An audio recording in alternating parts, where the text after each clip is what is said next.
Hello and welcome back to the Linux Panic YouTube channel. In this video we are going to be looking at setting up passwordless login to a remote connection using SSH keys. But first, before we get into the video, I would like to thank my channel members. Now these guys get early access to videos such as this one right here, and they get a special little badge next to the name that says for streams. When they're commenting on streams, they say, hey look, I support you. So I'd like to thank the following members: Von Garden, Ayush Verma, Cooley, The Storm with a Zero, Wheezy, Reversed On, Miss Lav, Kaleja, and Pancake Sparkle. I'd like to thank you all very much for being channel members. Let's get into the video. She's probably wondering, why do I want SSH keys to log in? Well, here's the thing. For using SSH keys to log in, it means you don't have to remember a password. It also decreases the likelihood of someone getting access to a system that they're not supposed to have access to through brute force or through sniffing or man-in-the-middle attacks. So, to do that, we're first going to create a SSH key on my server, or virtual machine. So we're going to connect there. We do that, and what we have there is a virtual machine of mine. We're going to do SSH keygen. Now, with this, we have a choice. This will create a 3072-bit RSA key pair, or optionally, we can pass it a -B 4096 to generate a 4096-bit key. So that's what we'll do. So we'll do SSH keygen -B 4096. Hit enter, hit enter, hit enter. So that's what the SHA-256 is, with the unique random image. I've got to say, that looks rather nice. Random art, but this isn't going to be valid after this video. So actually using it, it's not going to matter. But once we've done that, we've generated it, we now need to copy our unique key to a particular place we want to use it from. So we want to put it to my host system. Now to do that, we need to copy ID. The SSH copy ID tool is included default with a lot of systems, so this is something that we'll be able to do. So to use the utility, we need to specify the remote host we would like to connect to and the user account that I have the password SSH access to. So what we will do is, I'm just going to quickly exit this, so we go back to my host system, and what we will do is we'll do SSH copy ID, and then we want to do Debian at 192.168.122.108. And what that's now done is it's saying, hey look, I'm going to grab your SSH key, and we feed that in. And what that's now done is that's gone and grabbed the key and said, hey look, can I please have the key? And we can check if that's worked by attempting to log in again. So we do SSH Debian at that, and if you just noticed, we didn't enter in a password. So what that has now successfully done is that has now let us log in every single time to this particular server without any need for generating without any need for putting in a password at the time.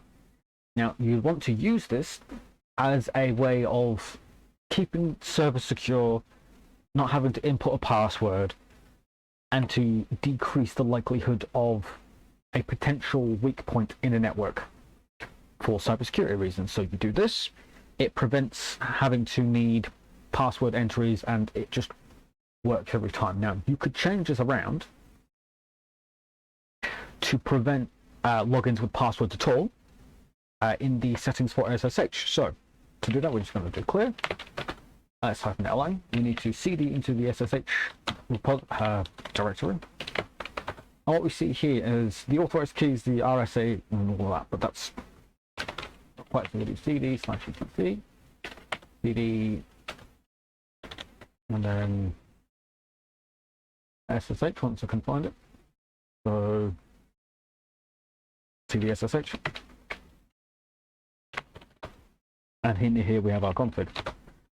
So we want to do nano SSH config. And this is currently unwritable, so we need to do sudo. Run that again. What do you mean sudo command not bad? So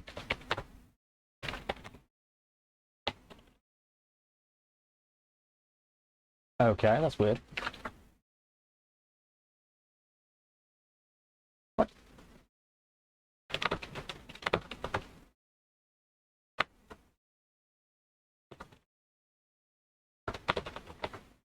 Did I not install sudo?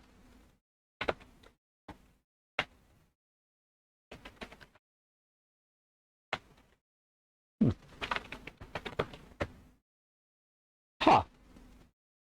Apparently I didn't install sudo. Huh. Strange. Anyway, what we want to do is, now this is different per user account. So as we've seen, we currently are logged into the server on the Debian account. So if we do exit and we want to grab the SSH ID for the root at that address, what it's going to do is it's going to throw an issue. That's going to ask for a password, and I know what the password is. However, it's going to go, hey look, I don't know what the password is because we've not yet logged in. So again, it logs us straight in. So what we need to do, we need to switch user, feed it the password, and what we need to do is actually reset up a password. Now I'm going to use the same one as before, password successfully updated. And again, we do exit, we're back to the host system. And if we go back up to here, give it a password. You should just copy it unless I typed it in wrong. This should just work. I know why it's not. Because it doesn't have a key. Also, there's another way around that. One thing we have also forgot is we have forgot, so we need to do cd/etc cd SSH, and want to do nano SSH config, and we need to come down to permit root login. The answer is true. This one now allows to log in as root from elsewhere. So if we now do exit, copy that, should now work. Oh boy, it's a good idea that it doesn't work, so it's good, don't need to worry about it. But that is a way to log in without the needing of a password without needing to enter in a password to the system that you're trying to connect to. Now, once you've done that, you can just disable password authentication to just do SSH key only. So if we log in to an account using SSH without a password, we have successfully created the keys, which we've done. However, password-based authentication is susceptible to brute forcing. Now, a 4096, so we'll pull up a calculator here, a 4096 based key is a bit harder to break. So, because there's a possibility of 82 possible combinations, I'll just quickly move that there. It's 82 possible combinations per character.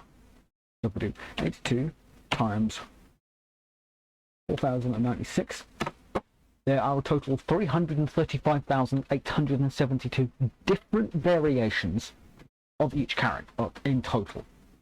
So trying to break that per character is going to be harder.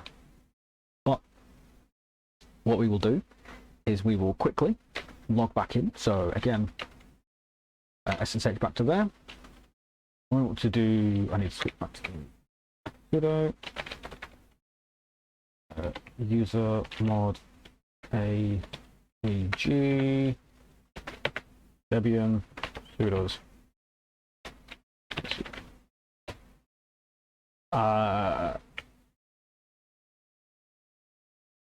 So Debian all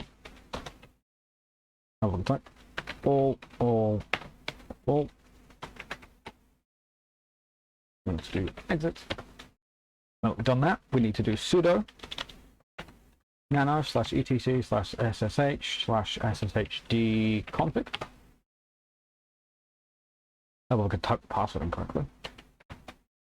What we have here is what we now need to find inside the file. There is a directive called password authentication. This may be commented out on comment the line and set the volume to no. This will disable the ability to log in via SSH using account passwords. So what we need to do is we need to find password authentication. So we need to go down, authentication, permit root login, yes. Public key authentication, yes. Where is password authentication? Ignore our hosts. Password authentication, yes. So what we need to do is change that to no. And now once we've done that, we need to restart the SSH process. So we do sudo systemctl restart SSH.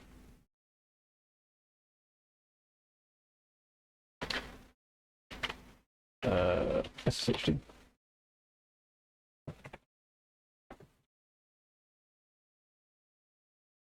Huh.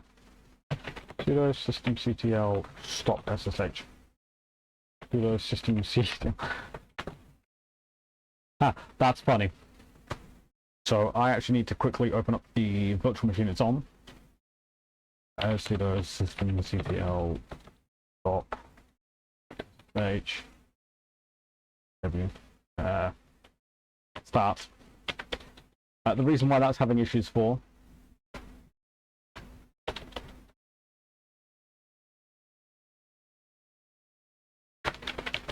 so we now need to just quickly reboot the system.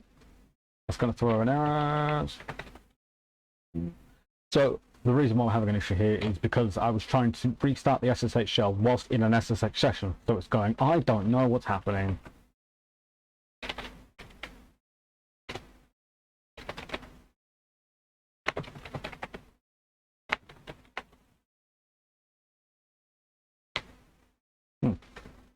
It's still being strange. However,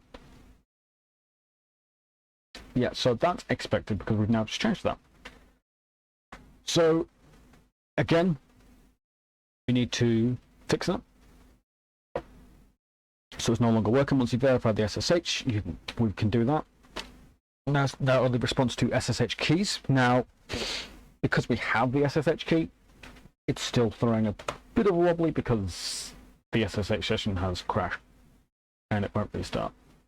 It has exit coded with an exception because it tried to start too fast. So sudo su hyphen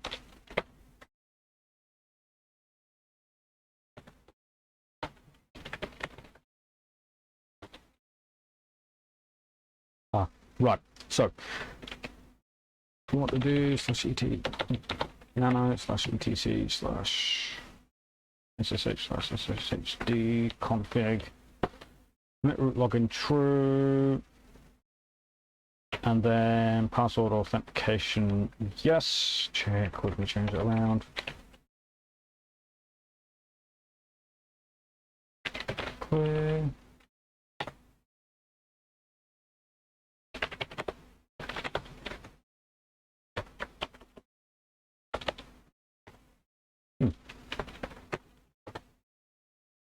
Either way, so once the virtual machine is restarted once again, we should be back up and functional.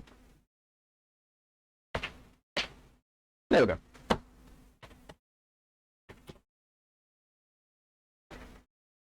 Oh, I know.